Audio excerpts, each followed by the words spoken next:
सुप्रभात प्यारे बच्चों, कैसे हो आप सब। उम्मीद करती हूँ घर पर होंगे और स्वस्थ होंगे। बेटा, आज हम करेंगे अपठित काव्यांश। पिछले कालांश में हमने किया था अपठित गद्यांश, जो आपके पेपर में 5 अंकों का आता है। ठीक है बच्चे, आज हम करेंगे काव्यांश। इसको करने से पहले जानेंगे कि अपठित काव्यांश क्या होता है, किस प्रकार की सावधानियां इसमें बरतनी हैं, किन किन चीज़ों का ध्यान रखना है, और एक उदाहरण के माध्यम से हम अपठित काव्यांश का अभ्यास करेंगे। ठीक है छात्रों, ध्यानपूर्वक सुनना है। सुनने से आपको पता चल जाएगा कि कैसे आपको करना है। अपठित काव्यांश किसी कविता का वह अंश होता है जो पाठ्यक्रम में शामिल पुस्तकों से नहीं लिया जाता है। जैसा कि आपको पता है, अपठित बिना पढ़ा हुआ, यह अंश छात्रों द्वारा पहले पढ़ा गया नहीं होता बल्कि नया होता है। अपठित काव्यांश का उद्देश्य काव्य पंक्तियों का भाव और अर्थ समझना, कठिन शब्दों के अर्थ समझना, प्रतीकार्थ समझना, काव्य सौंदर्य समझना, भाषा शैली समझना तथा काव्यांश में निहित संदेश कि उन पंक्तियों में, उस काव्यांश में कवि ने क्या संदेश दिया है, शिक्षा की समझ आदि से संबंधित विद्यार्थियों की योग्यताओं की जांच परख करना है। अपठित काव्यांश पर आधारित प्रश्नों को हल करने से पहले काव्यांश को 2-3 बार पढ़ना चाहिए। ठीक है छात्रों, सबसे पहला आपको क्या करना है कि जो भी अपठित काव्यांश दिया गया है उसको सबसे पहले आपको 2-3 बार पढ़ना चाहिए तथा उसका भावार्थ और मूल भाव समझ में आ जाए। इसलिए उसको कितनी बार पढ़ेंगे? 2 या 3 बार। इसके लिए काव्यांश के शब्दार्थ एवं भावार्थ पर चिंतन मनन करना चाहिए। फिर उसके काव्यांश के शब्दार्थ, फिर और जो भाव दिया गया है उस पर विचार करना चाहिए। छात्रों को व्याकरण एवं भाषा पर अच्छी पकड़ होने से यह काम आसान हो जाता है। यद्यपि गद्यांश की तुलना में काव्यांश की भाषा छात्रों को कठिन लगती है ना बच्चों। गद्यांश आप आराम से कर लेते हो, लेकिन काव्यांश में आप भटक जाते हो। आपको काव्यांश कठिन लगता है और आसान कब लगेगा? जब आप काव्यांश का बार बार अभ्यास करेंगे। इसमें प्रतीकों का प्रयोग इसका अर्थ कठिन बना देता है। फिर भी निरंतर अभ्यास से इन कठिनाइयों पर विजय पाई जा सकती है। कहते हैं ना, करत करत अभ्यास के जड़मति होत सो जान, कि अभ्यास करने से तो बेटा आपको हर चीज़ आ जाएगी, लेकिन करना पड़ेगा। अपठित काव्यांश संबंधी प्रश्नों को हल करते समय निम्नलिखित प्रमुख बातों पर अवश्य ध्यान देना चाहिए। ठीक है बच्चे। नंबर 1, काव्यांश को 2-3 बार ध्यानपूर्वक पढ़ना चाहिए और उसके अर्थ और मूल भाव को समझना चाहिए। नंबर 2, कठिन शब्दों या अंशों को आपको रेखांकित करते जाना है। ठीक है बच्चे। नंबर 3, प्रश्न पढ़ना और संभावित उत्तर पर चिन्हित लगाना। मान लीजिए आपने क्वेश्चन पढ़ लिया है और आपको लगता है ये उत्तर हो सकता है, उसको हल्का सा आपको क्या करना है? चिन्ह लगा दीजिए, मार्क लगा दीजिए। प्रश्नों के उत्तर देते समय प्रतीकार्थों पर विशेष ध्यान देना चाहिए। प्रतीक दिया गया है, जैसे प्रश्नों के उत्तर काव्यांश से ही देना, काव्यांश से बाहर जाकर उत्तर देने का प्रयास नहीं करना चाहिए। जो काव्यांश में दिया गया है उसी में से आपको उत्तर देना है। उत्तर अपनी भाषा में लिखना, काव्यांश की पंक्तियों को उत्तर के रूप में न उतारना। कई छात्र क्या करते हैं कि जो काव्यांश में पंक्ति दी जाती है उसी को लगता है कि ये उत्तर है, तो वहीं पर वो लिख देते हैं। ये गलत होता है बच्चों।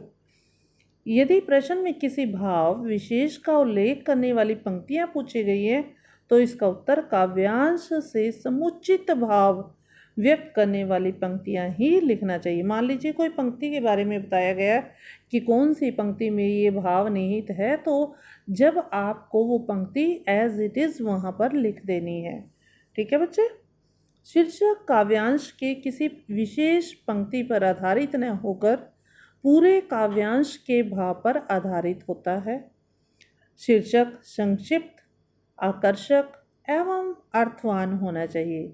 किस प्रकार का होना चाहिए? छोटा होना चाहिए, आकर्षक होना चाहिए और अर्थवान होना चाहिए, निरर्थक नहीं होना चाहिए छात्रों।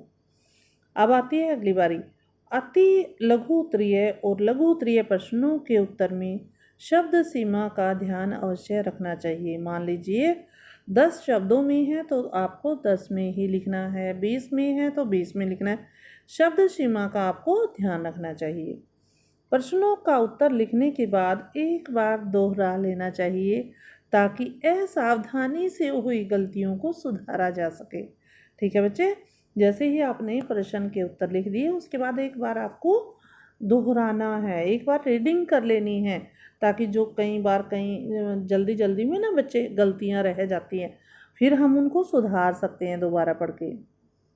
काव्यांश को हल करने में आने वाली कठिनाइयों से बचने के लिए छात्र यह उदाहरण देखें और समझें। अब एक उदाहरण है बच्चों, आपको इसको ध्यानपूर्वक देखना है और समझना है। देखिए, मैं तो मात्र मृतिका हूँ जब तुम मुझे पैरों से रौंदते हो तथा हल के फाल से विदीर्ण करते हो, तब मैं धन धान्य बनकर मातृरूपा हो जाती हूँ। जब तुम मुझे हाथों से स्पर्श करते हो तथा चाक पर चढ़ाकर घुमाने लगते हो, तब मैं कुंभ और कलश बनकर जल लाती तुम्हारी अंतरंग प्रिय हो जाती हूँ। जब तुम मुझे मेले में मेरे खिलौने रूप पर आकर्षित होकर मचलने लगते हो, तब मैं तुम्हारे शिशु हाथों में पहुँच प्रजा रूप हो जाती हूँ। पर जब भी तुम अपने पुरुषार्थ प्राजित सवतव से मुझे पुकारते हो, तब मैं अपने ग्राम्य देवत्व के साथ चिन्मयी शक्ति हो जाती हूँ। विश्वास करो, यह सबसे बड़ा देवत्व है कि तुम पुरुषार्थ करते मनुष्य हो और मैं स्वरूप पाती मृतिका हूँ। छात्रों, मृतिका मीन्स मिट्टी। ये मिट्टी के अस्तित्व के बारे में बताया गया है कि मिट्टी अगर कुम्हार के यहाँ जाती है तो उसका स्वरूप कैसा हो जाता है। ठीक है। हाँ, मिट्टी के अलग अलग रूपों की यहाँ पर पहचान बताई गई है। अब आपने इसको सुना है, अब उत्तर देखिए किस आधार पर आप लिखोगे। मिट्टी को मातृरूपा बनाने में किसका योगदान है, वह यह काम किस तरह करता है। देखिए, मिट्टी को मातृरूपा बनाने में किसान का योगदान है। ठीक है। वह पथरीली जमीन को हल से जोतता है, उसे भुरभुरा बनाकर फसल पैदा करने योग्य बनाता है। कितने अच्छे से छात्रों समझाया गया है कि मिट्टी को मातृरूपा बनाने में किसका योगदान है, किसान का योगदान है। और वह पथरीली जमीन को, पत्थर को निकाल देता है और उसके बाद खेती करता है। अगला उदाहरण देखिए, मिट्टी को प्रजा रूप कैसे प्राप्त होता है, इस रूप से कौन सबसे अधिक प्रसन्न होते हैं।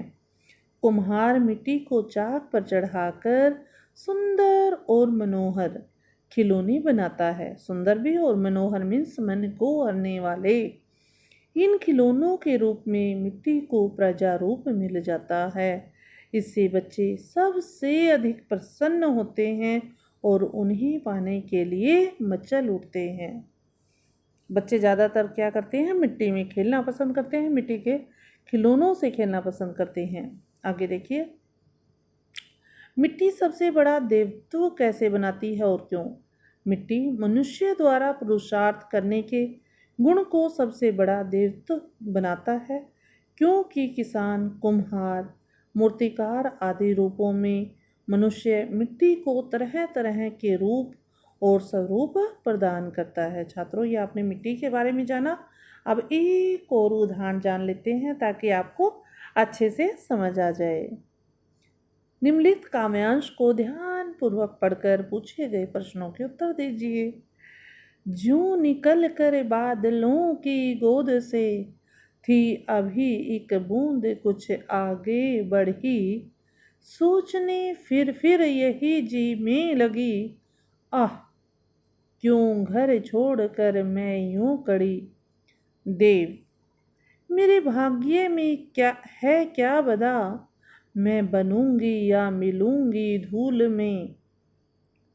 जल उलूंगी गिर अंगारे पर किसी, चूं पड़ूंगी या कमल के फूल में। बह उठी उस काल एक ऐसी हवा, वह समंद्र और आई अनमनी। एक सुंदर सीप का था मुंह खुला, वह उसी में जा गिरी मोती बनी। लोग अक्सर हैं झिझकते सोचते, जबकि उनको छोड़ना पड़ता है घर। किंतु घर का छोड़ना अक्सर उन्हें बूंद लो कुछ और ही देता है कर। देखिए छात्रों, ये आपने काव्यांश सुना, इसके बेस्ड क्वेश्चन आंसर आए हैं। देखिए बिल्कुल सिंपल है। बूंद कहाँ से निकल कर आई और वह क्या सोचने लगी। बूंद कहाँ से आती है? बादलों की गोद अर्थात घर से बाहर आसमान से आई। और वह क्या सोचने लगी? वह सोच रही थी कि वह अपना घर छोड़कर इस तरह निकल क्यों आई। अगला क्वेश्चन, बूंद को इस तरह निकल जाने का दुख क्यों हो रहा था? बताइए, बता सकते हैं? यस, बूंद को इस तरह निकल आने का दुख इसलिए हो रहा था क्योंकि उसका जीवन अब भाग्य के भरोसे ही था। उसे पता नहीं है वह धूल में मिलेगी या अंगार पर पड़कर जल जाएगी या कमल के फूल पर गिरेगी। उसको कुछ भी नहीं पता था, इसलिए उसको घर से निकलते हुए दुख हो रहा था। अब आगे है छात्रों कि बूंद का अंत सुखद रहा या दुखद, स्पष्ट कीजिए। आपको खुद बताना है कि बूंद का अंत कैसे हुआ। बूंद का अंत सुखद रहा क्योंकि हवा का एक झोंका उसे समुद्र की ओर ले गया और बूंद एक खुले सीप के मुंह में जा गिरी और सुंदर सी मोती बन गई। इस तरह बूंद का अंत सुखद रहा। छात्रों, दो काव्यांश के माध्यम से मैंने अपठित काव्यांश का आपको पठन कराया, समझाया। उम्मीद करती हूँ आपको ये टॉपिक, ये प्रकरण समझ आया होगा। अगर बेटा आपको समझ नहीं आया है तो आप मुझसे क्लास में भी पूछ सकते हैं और फ़ोन करके भी पूछ सकते हैं, लेकिन फ़ोन करने से पहले आपको खुद पुस्तक से अपठित काव्यांश का अभ्यास करना है। अगर उसके बाद भी नहीं आता है फिर आप फ़ोन करके भी पूछ सकते हो। ठीक है छात्रों, उम्मीद करती हूँ आपको ये समझ आया होगा। इसी के साथ आज मैं अपनी वाणी को यहीं विराम देती हूँ। अगले कालांश में आपसे फिर मुलाकात होगी। तब तक आप अपना ध्यान रखिए, काम करते रहिए और क्या करना है बताइए, हाफ ईयरली परीक्षा की तैयारी कीजिए। धन्यवाद छात्रों, आपका दिन शुभ हो।